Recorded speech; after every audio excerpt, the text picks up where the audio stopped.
Hürmetli amullam, hamda yuqoridagi mudirimizningki so'zni anglab o'tdik. Reallikni ko'rdik. Xitoy tajovuzchilarininki islom dunyosida, mayli turk dunyosi bo'lsin, arab dunyosida bo'lsin, qilayotgan bu hashlayotgan millionlagan pullar, milliardlagan pullar hamda. Ammo shuning oldida hamda yillardan buyon hamda silicha hamda diniy nuqtadan biz ham shunday bir dushman bilan kurash qilyapmizda hamda. Yani istiqlaldan xalqarada bu erkin dünyada bir onlagan bir media teşviqat organlarımız yok hamdi. Muşunda bir organın ki kılvatkan hizmetleriga silçe halkımız mesela şu medyani teşviqatını qollash nuqtasidan nima uchun biraz qizg'in emas yoki bunga sal qaramdi yoki diniy nuqtadan boshqacha qaramdi mesela sizlar bunchalar bir düşman mushunchalar pul sarf qilayotgan yoki nima uchun ojiz mesela xalqimizningki qo'llash nisbati. Uni mudirimdan so'rayman, keyin mana shu xalqimizning qo'llash nuqtasida haqiqatan qo'llayapti deb qaramiz yoki emasmi degan shaklda. Sizning oldindan shu diniy nuqtadan yoki xalqimiz boshqacha qaramdi bu nuqtaga sizning fikrlar nima bo'ldi? Birinchi o'lab hamda tabiiy holda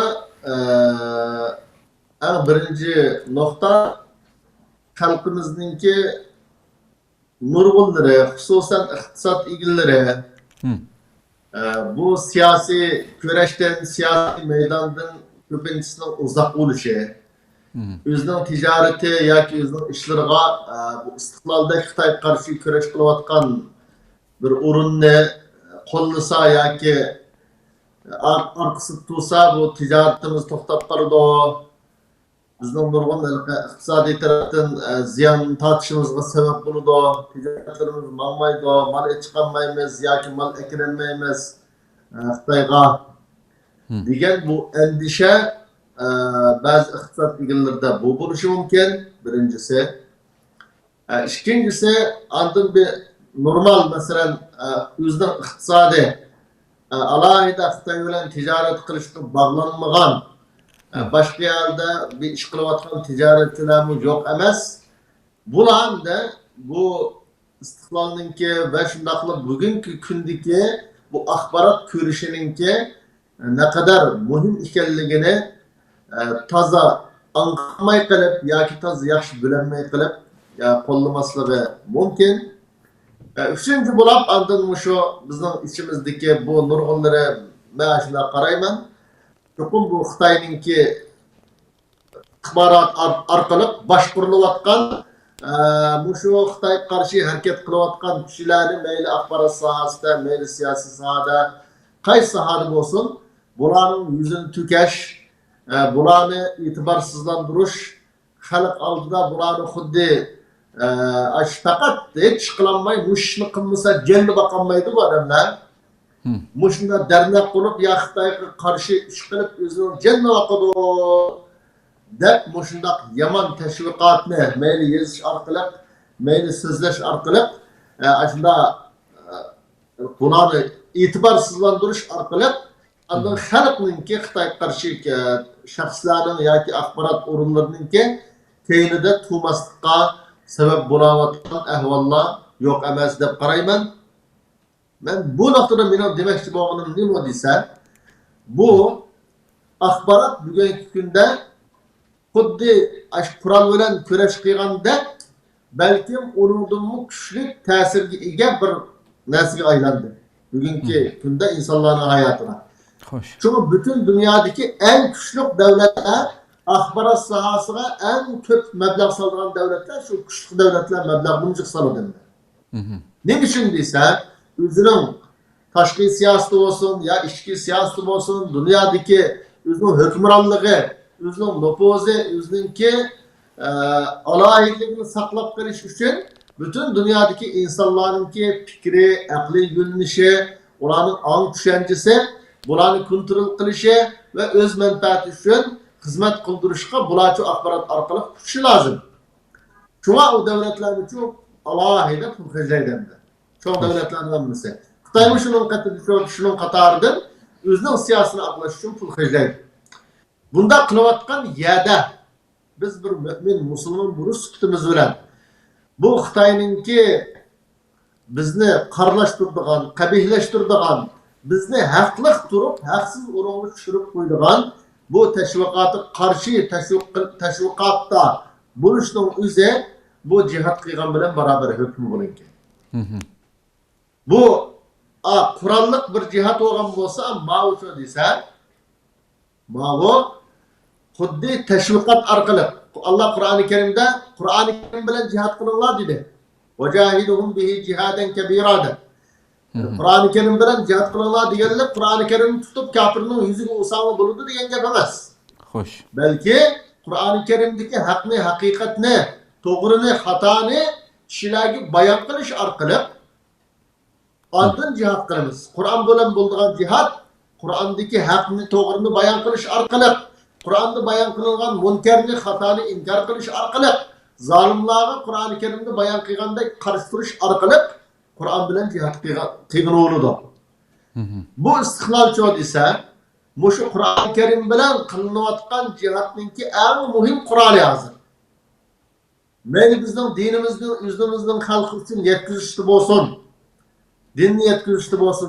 Xil-xil diniy filgrammalar orqali mayli düşmanninki dinimizni va bizning Qur'onimizni yo'qotish uchun qilayotgan tirishchanligi, hajlayotgan puliga qarshi turayotgan o'rin qaysi desa bu istiqlol bugungi kunda.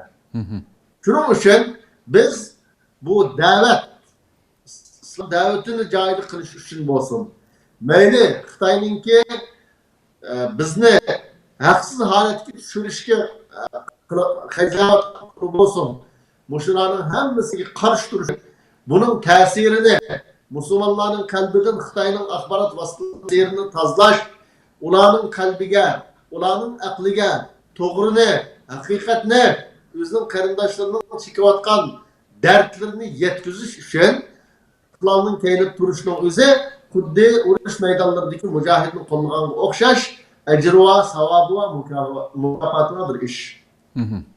Shuning uchun olimlarimiz bugungi kunda cho'q desa, bog'liq peshqadam olimlarimiz bugungi kunda da'vat vositalari uchun pul hajlashning o'zi da'vatning bu da'vatga til bilan bo'ladi, ya yozish bilan bo'ladi, yoki jihad bilan bo'ladi. Mushularning hammasi jihad. Unda bo'lgandan keyin mushularni hajlash, islom da'vatini bayon qilish, islom qilgan tuhmatdan islomni uzoqlashtirish, kafirlarninki, zolimlarninki islomga chaplagan nurg'un qarilar var. Bu qarilarni tozalash uchun da'vat qilishning o'zi o'sha subhanahu va taolo Qur'oni Karimda bayon qilgan shu fi sabilillah, ya'ni Alloh yo'lida pul hajlanlar degan mushuning qatori kirdi deb qoldi. Belginin balkim 100 yil bo'lib qoldi. Nurg'un olimlarniki.